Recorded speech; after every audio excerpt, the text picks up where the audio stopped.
Welcome to the Military OneSource Podcast. Military OneSource is an official program of the Defense Department with tools, information, and resources to help families navigate all aspects of military life. For more information, visit MilitaryOneSource.mil. Welcome to the podcast. I'm Bruce Moody. Losing a loved one or close friend can be a roller coaster of happy and painful memories and emotion. This is especially so around the time of birthdays, anniversaries, and other significant events. What we want to do today is to talk about grief, and particularly advice for survivors as they are navigating milestones. We have amazing help with this conversation. Joining us today is Audri Beugelsdijk. Audri is with TAPS. This is the Tragedy Assistance Program for Survivors. So, Audri, welcome to the podcast. Thank you so much. It's good to be here, Bruce. It is wonderful to have you with us. What I'd like to do is just begin with having you explain the mission of TAPS and then your role within the organization. Absolutely. I'm happy to do that. TAPS has been in existence for coming on 30 years. We're approaching our 30th anniversary. And since our inception, the mission has remained steady. We are here to support the grief journey of all those who have had a loved one who served in the military and ultimately died either during service or after service. We are here regardless of the manner of death, the location of death, the relationship to the person who died. We are here to honor the grief journey and to help people to process what those next steps are in their lives and honor the loved one who served up to and including their passing. I came to TAPS in 1997 myself as a survivor. I was active duty Navy at the time. I was serving with my husband, although he was serving in California. I was serving in the state of Maine. We were newlyweds when that tragic visit came from the casualty officer. I became a widow at 24 years old, and receiving that notification and realizing how dramatically my life changed was really only eased by the fact that within a few days I was able to connect with Bonnie Carroll, who is our president and founder. And as the first widow I connected with who was going through that journey like I was entering into, I found a hope that was palpable. I looked at her and I saw that she was able to get out of bed. She was able to put one foot in front of the other, and not just that she was surviving it, but she was also thriving. Seeing her be able to model that was hope that I couldn't even at the time articulate. And that's the beautiful thing about TAPS and about the TAPS family, is that we see other people who are going through that journey, and because they are doing it, that gives us hope that we can do it as well. And so, being a 24-year-old widow, having someone model that for me was really life-changing. And it's been an ongoing journey that I've been on for, all these years since. Over the years, I've, held many roles within TAPS, but currently as the Vice President of Survivor Services, really what that encompasses is the primary outreach mechanisms for all of our families. What are the ways that we are connecting and growing in relationship with each person who comes to us? How are we proactively pursuing opportunities to bring healing for people through programming, through services, listening to what their needs are and really just meeting them where they are. So whether it is our 24/7 helpline that falls within my team, or it is a program on site anywhere in the country, we are leveraging opportunities to use the experiences of the survivors who are professionals on my team to really make that connection and grow that ongoing support that's going to be so important for the journey for each person. Audri, we so appreciate you sharing that with us, sharing your story, your journey, really. And as you've been saying, it's a journey that many go through. And it was just interesting to hear that journey can actually bring someone to thriving. But there are milestones along the way, and let's talk about those milestones that can just make that journey especially difficult. Again, birthdays, anniversaries, significant events, and someone will know what those events are within their lives. We may not know them, but they know them. So what is the advice that you can share for survivors who are coming up upon these milestones? That's a really big question, and it's quite broad because the milestones, some of them are obvious ones. My husband's birthday actually just came and passed yet again. And the way that I mark that now is very different from the first year. So I think that that's an obvious one because you know that it's coming. It's on your calendar. You see it coming and can make a plan for that. I think the first thing that I would say is that it's important to have an awareness of the milestones that you can identify ahead of time. In having that awareness, I think it's, again, important to think through how you will navigate that particular milestone or that day. Having a plan that includes who will you connect with, who will you be able to reach out to and maybe share a cup of coffee with to talk through if that's what you feel you need to do. Maybe it's planning to take a walk and have some solitude for reflection. Each person should be able to meet themselves where they are and identify the things that will be most helpful for them. And for some people, that's being in community and around people. And that should be the plan that they include because they know themselves. For other people, it's having that moment of solitude where they say, I'm going to go, whether it's to the cemetery, I'm going to go to the cemetery and sit with my person at their gravesite. And maybe that's what's most helpful. Wherever each person finds themselves, though, I think that giving permission to yourself to have the flexibility in the moment that if the plan that you initially set in place does not feel supportive in that moment, that it's okay to change it.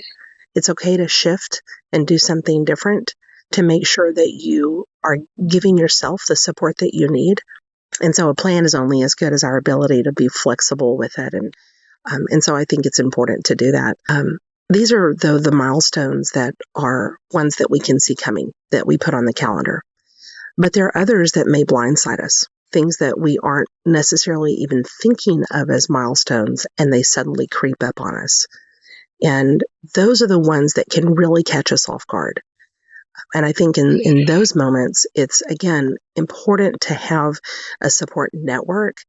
We talk in TAPS a lot about the stool, the concept of a stool. You sit on a stool or a chair, and it has hopefully 4 legs on it. And each one of those legs provides additional stability. If you start taking those legs away, suddenly you become less stable and you don't sit comfortably. And so what are the 4 legs of your stool? What are the areas of support that you can call on? So whether it's a friend or a group or a therapist or your colleagues or an animal that is supportive, a service animal, or it's leveraging getting out of nature, whatever those things are, creating a list of the things that are most supportive of you, and then being able to flex and choose the one that in the moment is going to be most supportive at that time. So I think that that's probably the most complete answer I can give you, given the fact that milestones are such a broad range, but I look forward to digging into more details on that. Yes, and the broad range also is with the grief itself. So how does grief differ during these different times from person to person? I think you even suggesting that it's from person to person is extremely important. Grief is not a one size fits all. And so, I never give advice to people about their grief. I navigate my own grief. And I've understood a lot of things about my own grief. And I try to understand other people's grief as well, maybe through some of the insights that I have gleaned. But I think that grief is, while it's universal, it's also incredibly individual. And so each person has to be able to give themselves the permission to be on that roller coaster. I think that one of the challenges of grief is that it can sometimes be unpredictable. It's been many years since my husband passed now, and there have been some years that it's been incredibly difficult to be in that place and remembering. And I experienced just the intensity, the depth of the emotions that took me to sometimes dark places. But there have also been times where I've remembered him where the roller coaster wasn't at the bottom, it was at the top. And I was on a high thinking about him and his life and how beautiful he was and how amazing he was. And so I may not know from year to year where that milestone comes around, and maybe his birthday or Christmas or the anniversary of his death. I don't know how that's going to quite land on me each year, but I have to allow myself to experience that moment where I am. And the roller coaster of grief can make that feel a little bit like emotional whiplash. And I think that is what makes people feel like there's maybe something wrong with them, because of that intensity of the cycle of grief, where you can be up one minute and down the next minute. I do recall in the very first conversation I had with Taps saying these words, I feel like I'm going crazy, because one minute I was kind of okay, and the next minute I was on the floor in the fetal position, sobbing uncontrollably. And how can a person experience such intense depth of pain while also on the other end of the spectrum feeling kind of okay in the moment? That rapid cycling back and forth was physically and emotionally exhausting. And so I think the important thing to understand about grief is that does happen. And frankly, it's normal. It's normal for a person to go through those cycles. And so if we can, instead of fighting against ourselves that somehow there's something wrong with us, if we can simply relax into that being true about really the universal experience of grief, then we can relax into our circumstances in a way that can be more comfortable for us, even when it's in the deep, dark places. Wonderful. Thank you for sharing that. Another question, how can a friend or a family member support a survivor who is approaching a milestone? That is such an important question. We find that one of the things that frequently happens is that people are afraid that if they bring up the subject, that it's somehow going to be too painful for the person. This kind of goes back to grieving in isolation. People don't know exactly what to say, and so they're frequently afraid to say the wrong thing, and so often they will default to saying nothing. And that can feel very unsupportive of the person who has a milestone coming. So I think that there's nothing wrong with being able to join a person in that place and simply say, I know that this important date is coming up, and I don't know if you want to talk about it, but I want you to know that I recognize it, and I'm here. If you want to talk through it, or if you want to get a cup of coffee, just know that I'm here, and you don't have to go through this alone. Even if that's all you say, that person has had an acknowledgement that someone else recognizes that this difficult or potentially difficult day is coming. Sometimes I recall actually getting a message from someone who reached out to Taps. It had been 10 years since her husband had died, and we sent her a card in the mail and just recognized, hey, we call them anniversaries. His anniversary is coming up. We're thinking about you. And she reached out and she said, I just want to say thank you, because after 10 years, you are the only people who still remember that he lived. Wow. Bruce, how powerful is that? I think that it's a gift, honestly, that we give to one another when we can remember that, and we can feel comfortable to reach out and say, hey, I also remember. Because one of our greatest fears as survivors, and we hear this whether it's a child or an adult, one of our greatest fears is, I'm going to forget the sound of their voice. I'm going to forget what their cologne smelled like. I'm going to forget how they laughed, the bounce in their step. When other people can join us in that, then we can feel certain that our person hasn't been forgotten. And what a tremendous blessing that is. So any person who knows that it's coming should feel comfortable and confident that they are actually blessing somebody by letting them know that they're there and that they're remembering, and then honoring however that person responds. If they respond and they say, thank you, please join me in this, then join them in that. One of the challenges I think that people have when they are reaching out trying to support another person is that they don't know what to say. And so they just feel uncomfortable to be in that place because they feel like they're supposed to do something about it. And the thing about grief and about emotions is that to be supportive of someone does not mean to take their emotions away or to make them stop crying. So when you say to someone, don't be sad, let it be okay that they be sad in your presence. And be one of the few people who loves them enough for it to be okay for you to just sit with them in that and let that moment be okay. Because the majority of people don't feel comfortable to just sit in it. And you aren't responsible for changing it. One of the amazing things that Dr. Alan Wolfelt, who is the author of the companioning philosophy, what he says is that companioning is about going to the wilderness of the soul with another human being. It is not about feeling responsible for helping them find their way out. So if a friend, if someone who cares about you can just simply be with you in that and not feel burdened to change it or help you find your way out of it, that is an honorable place to be. And people respond to that, and they will respond to that. Audri, this is powerful, important information. We're so grateful that you're sharing this with us today. Let's change direction just a little bit and bring children into the conversation. For those who have children, how can their kids help their own memories and find comfort during these times? You know, what a great question. And I'm so glad to have some conversation around this.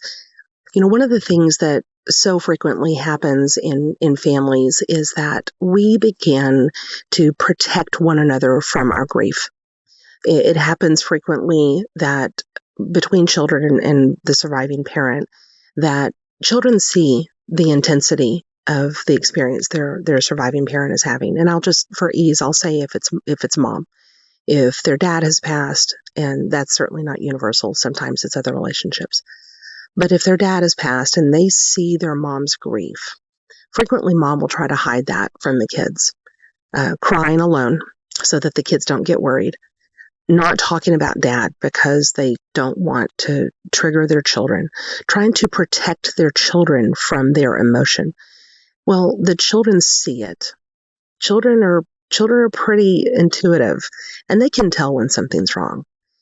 So what happens is you begin, as a parent, as the surviving parent, you begin to isolate your own emotions from your children.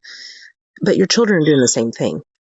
Children don't want to burden, and this is what we hear from kids themselves. I'm not a grieving child, but I've had plenty of conversations with grieving children, especially teenagers, who can articulate this, that they know how much their mom is hurting. Therefore, they don't want to burden their mom. And so they also don't share where they are. They don't share their own grief. And what happens when families begin to do that is that they grieve in isolation from one another, and they don't have the support of one another. And so, you know, whether it feels intuitive to a parent or not, there's something resilience building about allowing your children, or for children, allowing your maybe surviving mom to see that you can have a moment that is really difficult where you can experience the memory of that person, that it can move you to tears, sometimes intense tears, and that you can work through that and come out on the other end and take a deep breath and then take a step forward. That helps a person realize that it is cyclical, that I can work through it, and I can work through it together with my family. I don't have to do it on my own.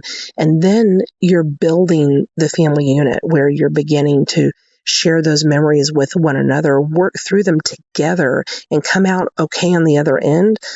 Boy, when you do that, it reinforces future opportunities where we successfully navigated this as a family.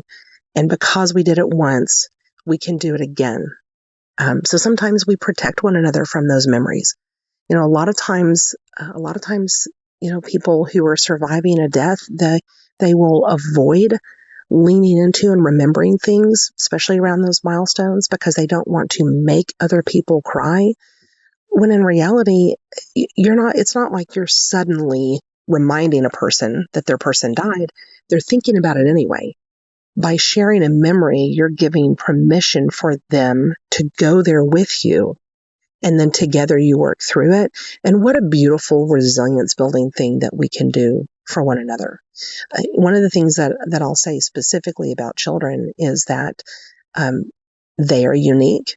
From one child to the other, they may want to have an opportunity to talk through memories. Others maybe not so. I really think it's important for us to meet each person where they are. For milestones, sometimes people want to mark them in a really outward public way, and other people are more private about that. So I think it's important to have open lines of communication, and for the parent to have some intuitiveness about who their child is, how they think, what their personalities are, what they find most helpful.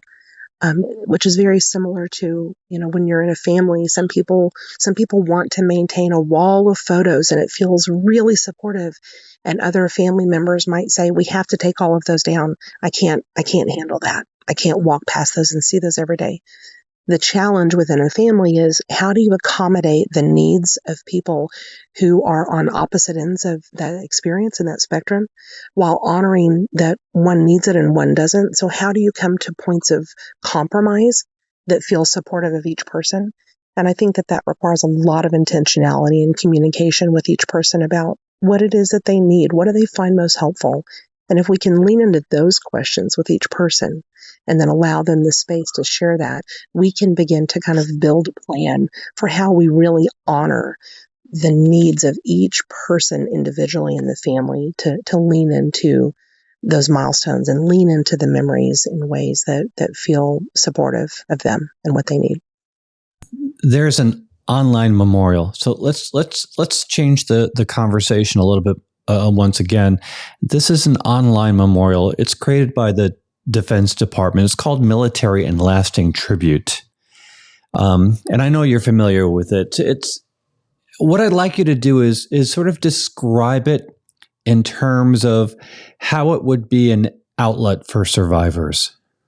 Memorials are so important, whether they're an in-person memorial or certainly online. We do so much of our grieving now because of social media in such a public way. And I think that's become an expectation, the ways that we honor our people. I think that having the online tribute provides an outlet for people to share it in a broader way. We're a more global society now, and our relationships are more global.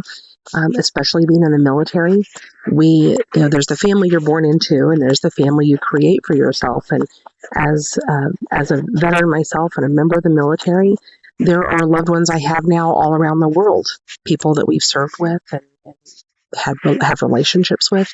And I want to be able, like others, to share the memory of my husband, to put his photo out in the world, to have some information about him out there that other people can join me in honoring him.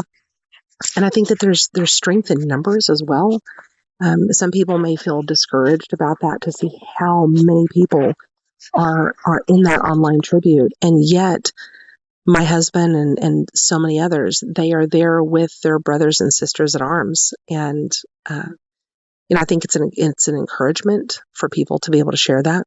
Certainly not everybody does, but it is absolutely a place that you can take with you. You can post that tribute. You can access it from your phone, no matter where you are in the world. It can be very supportive for a person to just go to that and sit with that person.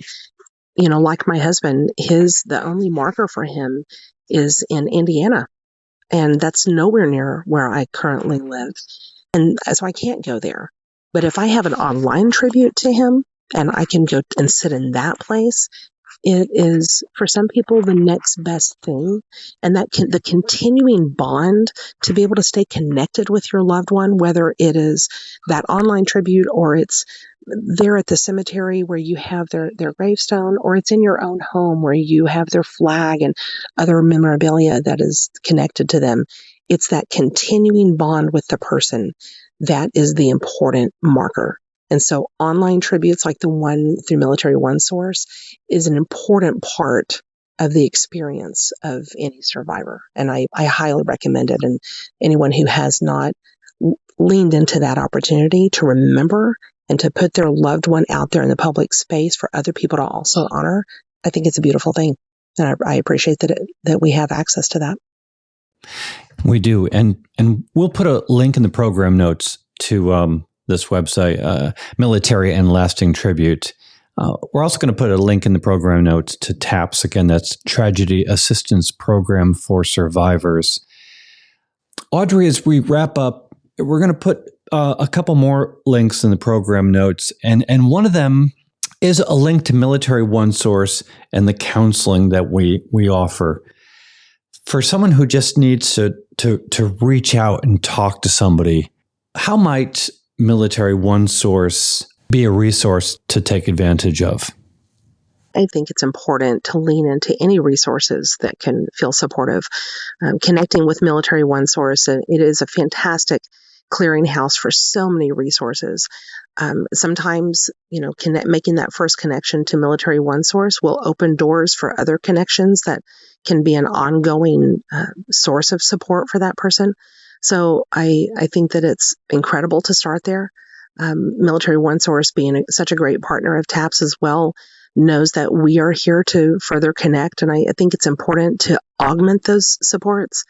When you're grieving especially, it's important to be able to kind of diversify. There are professional supports that are important to have, therapeutic supports from professionals who have gone through training and counseling and psychology, et cetera.